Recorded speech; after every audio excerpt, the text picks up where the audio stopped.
हमारे माता पिता ईश्वर द्वारा हमें दिए गए बेशकीमती उपहारों में से एक होते हैं, जिनका हम पर इतना बड़ा कर्ज है कि हम चाहकर भी उस कर्ज से मुक्त नहीं हो सकते। नमस्कार, कहानियाँ नीलम की चैनल में आप सबका स्वागत है। कहानी शुरू करने से पहले कृपया चैनल को ज़रूर सब्सक्राइब करें। दोस्तों, हमारी आज की कहानी है बेबस अम्मा। अजी सुनते हो, तुम्हारी अम्मा आज फिर से बाबूजी के नाम की रट लगाए हुए हैं। पूछ रही है बाबूजी क्यों नहीं आए, अब तक उनकी दवाई का समय हो गया है। घनश्याम की पत्नी आशा चिल्लाते हुए बोली, आशा तुम क्यों परेशान हो रही हो? तुम्हें पता तो है माँ को भूलने की बीमारी है, फिर क्यों सारा दिन चीखती चिल्लाती रहती हो? फिर मेरे सर क्यों मर दिया इस मुसीबत को? मैं अपने बच्चों को देखूं या तुम्हारी अम्मा को? मैं तो परेशान आ गई हूँ तुम्हारी अम्मा से। दरअसल 6 महीने पहले तक घनश्याम के अम्मा बाबूजी अपने गांव में रहते थे। घनश्याम की पत्नी आशा को ना तो अम्मा बाबूजी के साथ रहना पसंद था और ना ही गांव की मेहनत भरी जिंदगी। सो दोनों बेटा बहू उनसे अलग शहर में रहते थे और अब अलग रहने के बाद तो घनश्याम को भी अम्मा बाबूजी से खासा लगाव नहीं रह गया था। गांव में ही रहकर बाबूजी खेती किया करते थे और अम्मा भी बाबूजी के साथ उनके काम में हाथ बटाया करती थी। इतना बुढ़ापा आने पर भी दोनों अपना काम खुद ही कर लिया करते थे और अपनी ज़िंदगी से बहुत संतुष्ट थे। एक दिन बाबूजी रोजाना की तरह काम करने गए हुए थे। वहीं खेत में अचानक कहीं से सांप ने आकर काट लिया और उनकी जीवन लीला वहीं समाप्त हो गई। बेटा बहू 4 दिन रहकर चले गए। पति के यूं अचानक चले जाने का सदमा अम्मा बर्दाश्त नहीं कर पाई।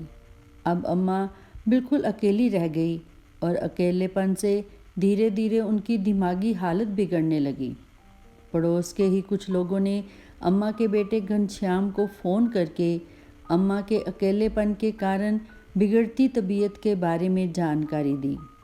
हालांकि घनश्याम की पत्नी आशा अम्मा को अपने पास रखने के पक्ष में बिल्कुल भी नहीं थी और उसने घनश्याम को भी साफ साफ मना कर दिया था कि अम्मा को शहर लेकर आने से। लेकिन जात बिरादरी और रिश्तेदार क्या सोचेंगे, इस बात का हवाला देते हुए घनश्याम ने अपनी पत्नी को मना लिया और गांव जाकर अपनी अम्मा को शहर ले आया। अम्मा के दिमाग की कमजोरी को समझते हुए एक दिन घनश्याम अम्मा को शहर के डॉक्टर के पास ले गया और डॉक्टर ने बताया कि यह एक दिमागी बीमारी है जो किसी को भी हो सकती है। एक बात ध्यान से सुनो, तुम्हें इनका बहुत ध्यान रखना है। इन्हें अकेले बाहर मत निकलने देना और अकेले पार्क तक भी नहीं जाने देना। और अगर ये कहीं बाहर चली भी जाएं तो घर का एक ना एक सदस्य इनके साथ ज़रूर होना चाहिए। डॉक्टर की दी गई हिदायतें जब घनश्याम ने अपनी पत्नी को समझाई तो वह बोली, कुछ नहीं हुआ, वो सब सुनती हैं, सब समझती हैं, बस परेशान करने के नए नए बहाने ढूंढती हैं। माँ अपनी बेटे बहू के पास आ तो गई थी, पर बहू के कसैले स्वभाव के कारण वहाँ भी चैन से रहना संभव नहीं था। सबके बीच में रहकर भी अम्मा अकेली थी। बेटा सुबह सुबह अपनी दुकान पर चला जाता था और बहू आशा की तो आंखों में तो अम्मा सारा दिन खटकती रहती थी। आशा उसे ज़्यादा भाव नहीं देती थी, बस 2 वक्त की रोटी देकर अपना पल्ला झाड़ लेती थी। बैठी बैठी अम्मा भूल जाती कि उसके पति का देहांत हो गया है। उसे ऐसे लगता जैसे बाबूजी अभी खेत से लौटेंगे और बोलेंगे, अरे भाग्यवान, आज तो बहुत थक गया हूँ, 1 गिलास लस्सी तो पिला दे। बाबूजी अम्मा की दुनिया से तो चले गए, लेकिन अम्मा के दिमाग और दिल में बसे हुए थे मीठी यादों में। खोई अम्मा एकदम से ठिठक कर बैठ गई जब उसकी बहू ने उसे हिलाकर कहा, अम्मा, ओ अम्मा, बैठे बैठे मोटी हो जाओगी, थोड़ा काम करती रहोगी तो हाथ पांव चलते रहेंगे। अम्मा अपने आप को संभालते हुए उठ खड़ी हुई तो आशा ने उसके हाथ में झाड़ू थमा दी। अम्मा घर के आंगन में झाड़ू देने लगी। इतने में घनश्याम तैयार होकर दुकान पर जा ही रहा था कि अम्मा को झाड़ू देते हुए देखकर बोला, आशा, तुम्हें पता है ना अम्मा की हालत का? अगर उन्हें कुछ हो गया तो लेने के देने पड़ जाएंगे। कब समझोगी तुम? अरे क्या हुआ है अम्मा को? अच्छी भली तो हैं, सब काम कर सकती हैं, बिना मतलब बीमारी का नाटक किए बैठी रहती हैं। थोड़ा बहुत घर का काम कर लेंगी तो घिस नहीं जाएंगी तुम्हारी अम्मा। तुम दुकान जाओ, यहाँ मैं सब संभाल लूँगी। आशा रो भरी आवाज़ में बोली। घनश्याम के दिल में अम्मा के लिए हमदर्दी साफ झलक रही थी। उसकी हमदर्दी सबको दिखाई दे रही थी, लेकिन पत्नी के आगे उसकी बोलती बंद हो जाती थी। उस दिन के बाद से अम्मा रोज़ की साफ़ सफाई और दूसरे छोटे मोटे काम कर दिया करती थी। अब तो आशा भी अम्मा से घर का कोई ना कोई काम करवाती ही रहती थी। बहू के व्यवहार के कारण कभी कभी अम्मा बहुत ज़्यादा उदास हो जाया करती थी। उसका अपने पोते के साथ खेलने का दिल करता, लेकिन आशा अपने बेटे को उनके नज़दीक भी नहीं लगने देती थी। कभी उसके अपने पास बुलाने लगती तो अम्मा को घूरते हुए आशा अपने बेटे को उठाकर अंदर ले जाती। वह दूर से ही पोते को खेलते हुए देखती रहती थी और उसी में ही खुश हो जाया करती थी। एक दिन अम्मा का बाहर जाने का दिल हुआ। हालांकि अम्मा को अकेले बाहर जाने के लिए घनश्याम ने समझा दिया था कि अम्मा, तुम कहीं बाहर नहीं जाओगी। यदि कहीं जाना भी हो तो आशा से कह देना, वे ले जाया करेगी। लेकिन अम्मा आशा के व्यवहार से वैसे भी दुखी थी, सो आशा से यह कहकर कि थोड़ी देर के लिए बाहर चौखट पर बैठी हूँ, अम्मा दरवाजे के बाहर निकल गई। बाहर बैठे बैठे अम्मा भूल गई कि उसका घर कहाँ है। बेध्यानी में भटकती इधर उधर टहलने लगी। सोचने लगी कि अब वह घर कैसे पहुँचेगी। डर के मारे रोने लगी। आशा ने कोई खोज खबर ही ना ली अम्मा की। शाम को जब घनश्याम घर आ रहा था तो देखा कुछ लोग एक औरत से पूछ रहे हैं, माँ जी, आप कहाँ रहती हो? कुछ तो बताओ। पास जाकर देखा तो वह उसकी अम्मा ही थी। घनश्याम अम्मा को लेकर घर आ गया और डांटने लगा, जब मना किया था बाहर जाने से तो क्यों गई? आशा, तुम तो देख सकती थी कि अम्मा की दिमागी हालत ठीक नहीं है, क्यों जाने दिया फिर अम्मा को बाहर? उधर आशा चिल्लाती हुई अपने कमरे से बाहर आई और बोली, खुद तो आप सारा दिन बाहर चले जाते हो और मेरे सर पर मुसीबत लाकर मर दी है तुमने। सुनती कहाँ है मैं मेरी? चिल्लाना है तो अपनी अम्मा पर चिल्लाओ, मुझ पर नहीं। बेटे बहू के बीच होने वाली लड़ाई का कारण खुद को जान अम्मा सहम कर रह गई। अपने बेटे बहू के घर आकर अम्मा की हालत और ज़्यादा खराब होती चली गई।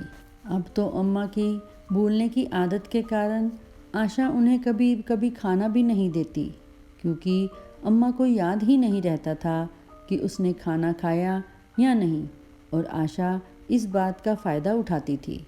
आशा ने एक किट्टी पार्टी ज्वाइन की हुई थी। इस बार उसकी मेज़बानी करने की बारी थी। सारी सखियां घर पर एकत्रित हुई तो उन्होंने सारा घर सर पर उठाकर धमा चौकड़ी मचा दी। फरमाइश हुई चाय पकोड़े की। आशा ने अम्मा को चाय पकोड़े बनाने के काम पर लगा दिया। बेचारी बीमार अम्मा उसके लिए फ्री की नौकरानी जो बन चुकी थी। जैसे तैसे अम्मा ने चाय और पकोड़े बनाकर मेज पर रख दिए।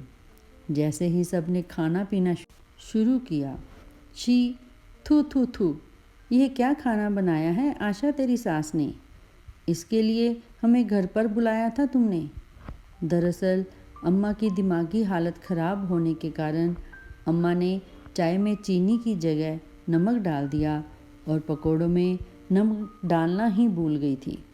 बस फिर क्या था, आशा सारी सहेलियों के सामने ही अम्मा पर बरसना शुरू हो गई और खूब जली कटी बातें सुनाई। थोड़ी देर बीतने पर सारी सहेलियां नाक मुंह सिकोड़ कर चली गई। उधर देखा तो अम्मा अपने पोते के साथ लाड प्यार कर रही थी। एक काम ठीक से नहीं होता आपसे, सारी सहेलियों के सामने नाक कटवा दी आपने तो मेरी। बोलते हुए आशा अपने बेटे को खींचते हुए रसोई घर में चली गई। सामने देखा तो अम्मा ने गैस भी चलती हुई छोड़ दी थी। तेल धू धू कर रहा था और साथ में आशा का दिल भी। अब तो हद हो गई, कहते हुए आशा अपने कमरे में जाकर सोच विचार करने लगी। अगले दिन सुबह जब घनश्याम अपनी दुकान पर चला गया तो आशा अम्मा के पास आई और बोली, अम्मा चलो आज आपको मंदिर दिखाने ले चलती हूँ। आप कब से मंदिर जाने की जिद कर रही थी ना। अम्मा खुशी खुशी तैयार हो गई। जब से इस घर में आई थी आज पहली बार इतनी खुश दिखाई दे रही थी। और होती भी क्यों ना, आखिर इतने दिनों के बाद अम्मा किसी मंदिर में जा रही थी। जुग जुग जियो बहू, भगवान तुम्हारा भला करे।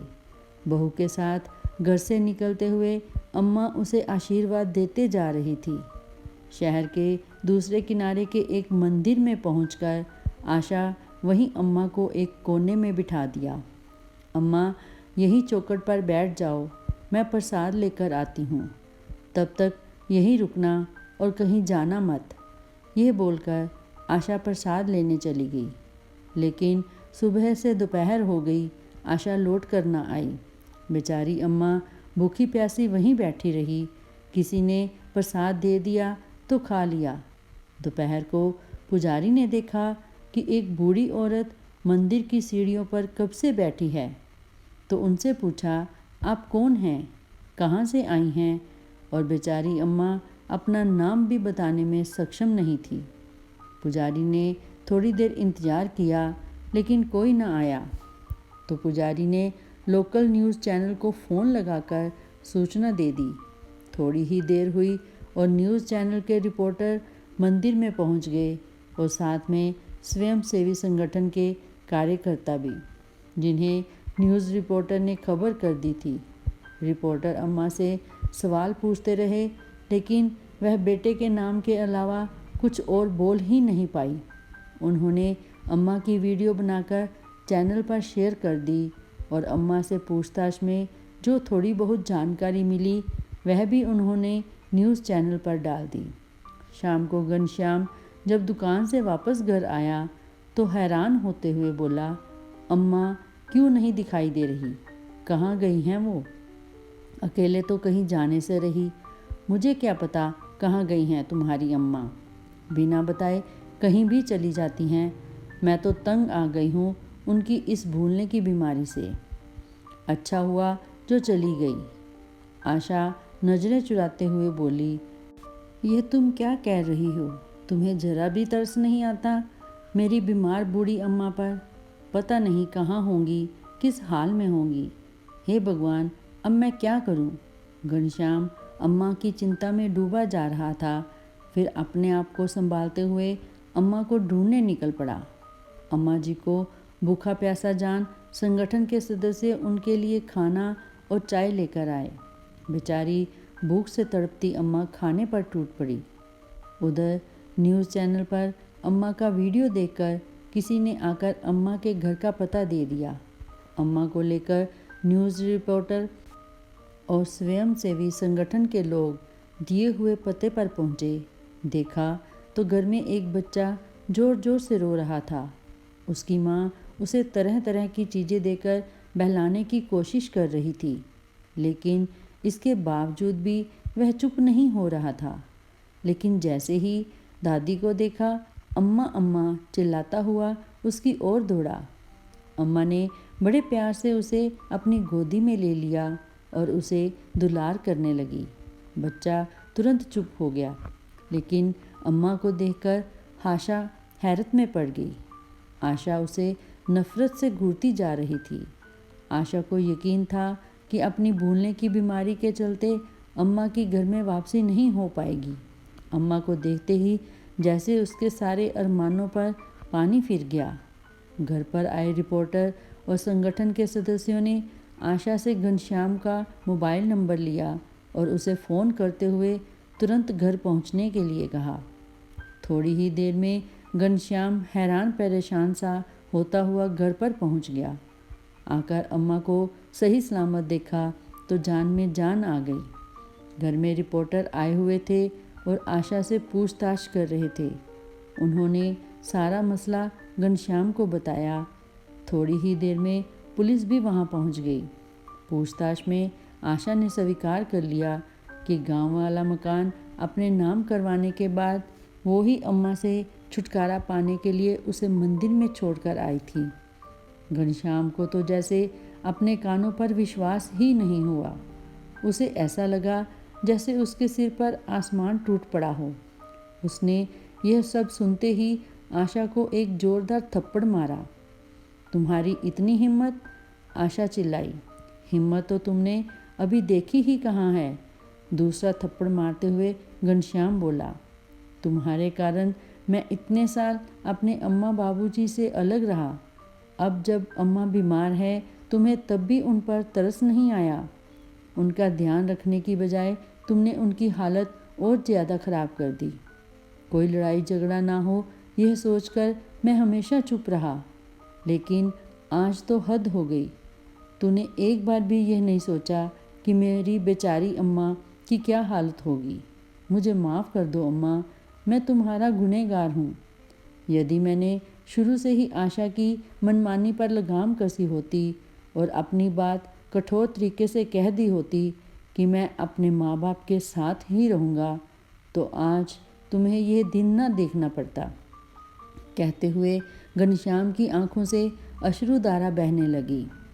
आज मैं आप लोगों को एक मौका दे रहा हूँ। इसके बाद भी यदि तुमने अपनी माँ के ख्याल में थोड़ी सी भी लापरवाही की या इसके अलावा कुछ और करने की कोशिश की तो तुम्हें कानूनी कार्रवाई से कोई नहीं बचा सकता। इंस्पेक्टर ने घनश्याम और आशा दोनों को जोरदार फटकार लगाते हुए कहा।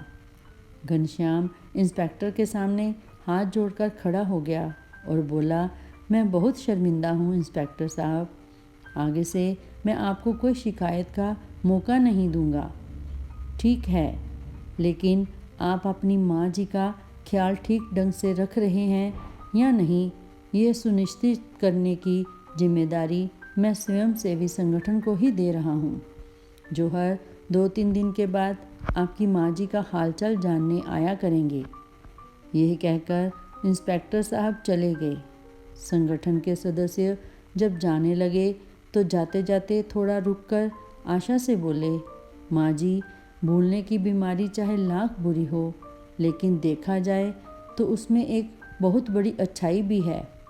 वो ये कि उन्हें तुम्हारे बुरे कर्म कभी याद ही नहीं रहेंगे। यह सब सुनकर आशा तो जैसे ज़मीन में ही गड़ गई। आशा ने नज़रें उठाकर अम्मा की तरफ देखा तो अम्मा अपनी गोद में बच्चे को बिठाए उसे कब से दूध पिला रही थी। आज आशा को अपने किए पर पछतावा हो रहा था। भरी आंखों से माँ जी के पैर छूकर माँ जी के सामने हाथ जोड़कर खड़ी हो गई। अम्मा ने बहू की आंखों में पछतावे के आंसू देख उसे चुप कराया और गले से लगा लिया। आशा ने मन ही मन एक अच्छी बहू, अच्छी पत्नी और अच्छी माँ बनने का प्रण ले लिया। दोस्तों, ये कैसा बंधन है माँ बाप का बच्चों के साथ, जहाँ बलिदान और त्याग का यह सिला मिलता है माँ बाप को। वे अपनी खुशियों का त्याग करके अपनी ख्वाहिशें भूलकर अपना सर्वस्व अपने बच्चों पर न्यौछावर कर देते हैं। पर बड़े होते ही बच्चों को इनका प्यार अपने पैरों में बंधी बेड़ियों के समान लगता है। सच तो ये है कि हमारे माता पिता ईश्वर द्वारा हमें दिए गए बेशकीमती उपहारों में से एक होते हैं, जिनका हम पर कर्ज इतना बड़ा है कि हम चाहकर भी उस कर्ज से मुक्त नहीं हो सकते। तो दोस्तों, अगर आपको ये कहानी अच्छी लगी हो तो चैनल को ज़रूर सब्सक्राइब